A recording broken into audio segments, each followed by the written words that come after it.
Good morning everyone, welcome to Civil Daily platform. जैसा कि आपको मालूम है, सिविल डेली प्लेटफॉर्म पर हम लोगों ने 8000 क्वेश्चन की एक सीरीज को स्टार्ट किया है, जहां पर अभी तक हम लोगों ने 8000 क्वेश्चन में से लास्ट 3 वीडियो में टोटल 80 क्वेश्चन को कवर कर लिया। और बहुत लंबी सीरीज है, तो हम लोग बहुत आराम से पूरा सीरीज को कंप्लीट करेंगे।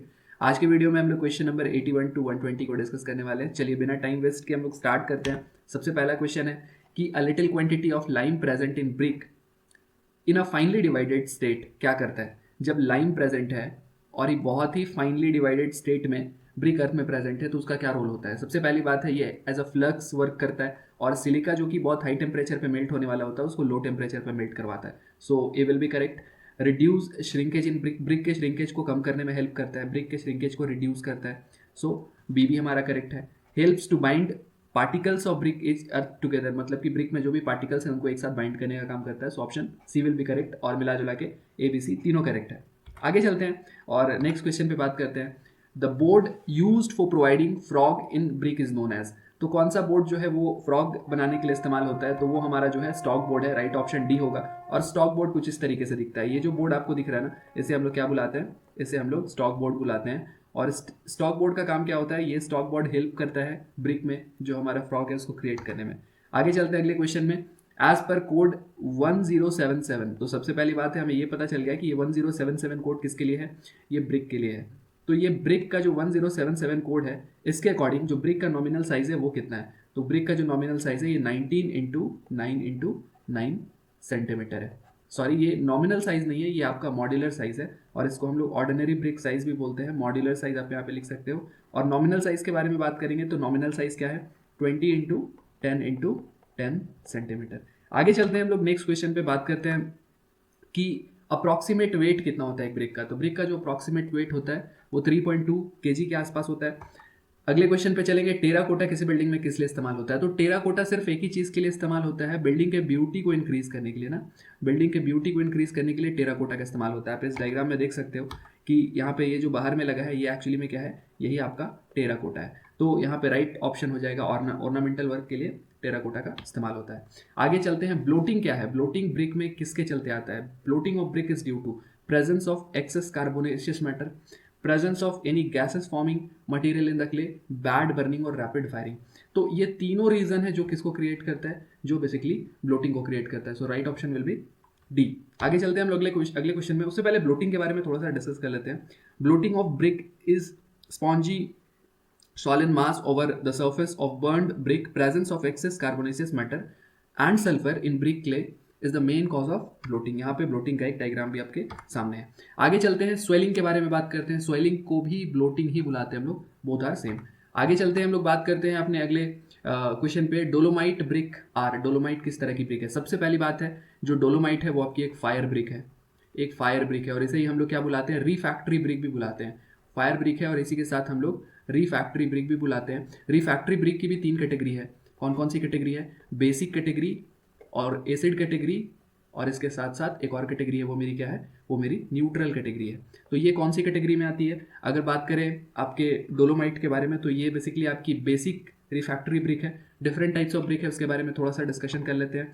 बेसिक रिफैक्ट्री ब्रिक के कैटेगरी में कौन कौन सा है, हमारा मैग्नेसाइट ब्रिक है, डोलोमाइट ब्रिक है और बॉक्साइट ब्रिक है।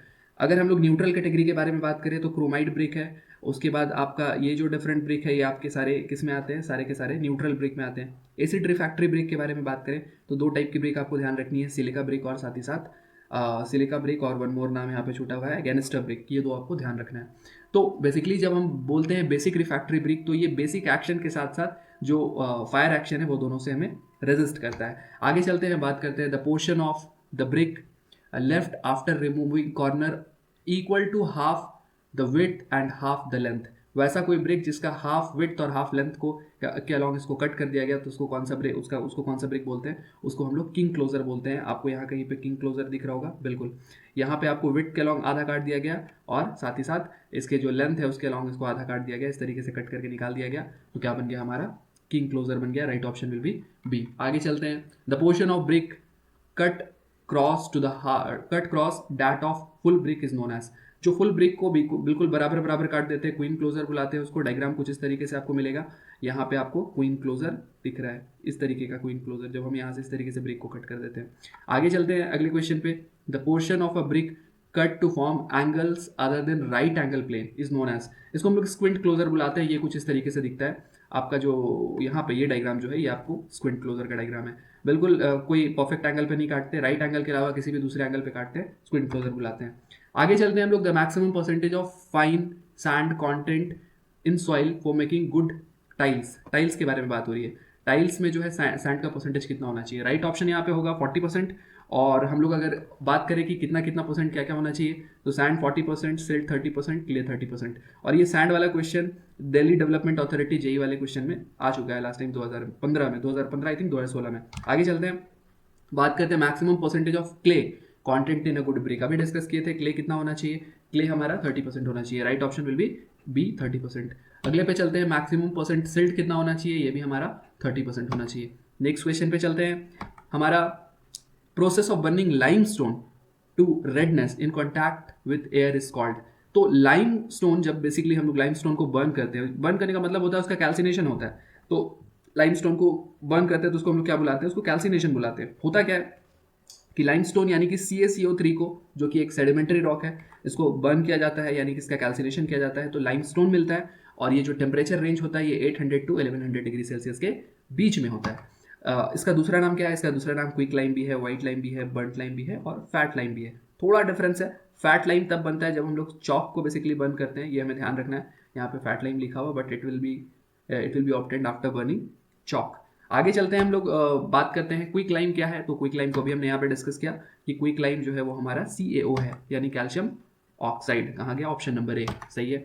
आगे चलते हैं हम लोग अगले क्वेश्चन पे, क्विक लाइम क्या करता है, generates heat on water addition, heat generate करता है। वाटर जब हम इसमें मिक्स करेंगे तो क्या जनरेट करता है, हीट जनरेट करता है, सही है। रिएक्ट्स विद कार्बन डाइऑक्साइड, बिल्कुल हम लोगों ने क्लास 10 में पढ़ा था कि चूना पानी जो है कुछ टाइम के बाद जब चूने को हम लोग वाइट वॉश इस्तेमाल कर लेते हैं तो वो वापस से वाइट हो जाता है, ग्लेज आने लगता है उसमें, तो ये भी ऑप्शन सही है। When mixed with water forms slaked lime, बिल्कुल ये भी सही है, तो all will be correct, option number D। आगे चलते हैं, बात करते हैं हम लोग अगले क्वेश्चन पे, हाइड्रोलिक लाइम को कैसे बनाते हैं। देखिए हाइड्रोलिक लाइम में कुछ है नहीं, जो आपका नॉर्मल लाइम है ना, बस उसमें इसमें एक चीज़ जो है आपको कुछ अलग है कि हाइड्रोलिक लाइम में जो परसेंटेज है ना, परसेंटेज क्ले का वो हाई रहता है। और हम लोग परसेंटेज हाई जब क्ले ऑब्टेन करना चाहते हैं तो हम लोग कंकर को बर्न करते हैं, तो कंकर के बर्निंग से हमको क्या मिलता है, हाइड्रोलिक लाइम मिलता है। और कोई भी कंस्ट्रक्शन पर्पस में यही हाइड्रोलिक लाइम का इस्तेमाल किया जाता है। आगे चलते हैं हम लोग, बात करते हैं अगले क्वेश्चन पे, the lime which is obtained by calcination of pure lime. Pure lime के कैल्सिनेशन से हमको क्या मिलता है, तो प्योर लाइम का जब हम कैल्सिनेशन करते हैं तो वहाँ पे हमको जो मिलता है वो आपका क्विक लाइम होगा, जो हमने वहाँ पे डिस्कस किया भी था। एक्चुअली यहाँ पे जो लाइम लिखा है ना, तो यहाँ पे लाइम की जगह लाइम स्टोन होगा, स्टोन यहाँ पे छूटा हुआ है ना, स्टोन होगा। आगे चलते हैं हम लोग, बात करते हैं the process of adding water to lime to convert it in hydrated lime is known as, तो इसे हम क्या बुलाते हैं, स्लेकिंग बुलाते हैं। तो यहाँ पर आपका 100 क्वेश्चन कंप्लीट हुआ। अगर आपने वीडियो को आपको पसंद आता है तो आप लाइक कर दो और साथ ही साथ चैनल को सब्सक्राइब कर दो, ताकि जो भी वीडियोस आते हैं ना सबसे पहले उसके नोटिफिकेशंस आपको मिलते रहें, आपको सर्च ना करना पड़े। तो अभी तक अगर आप बने हैं बहुत बहुत शुक्रिया। मिलते हैं अगले वीडियो में और हम लोग अगले वीडियो में डिस्कशन करेंगे अपने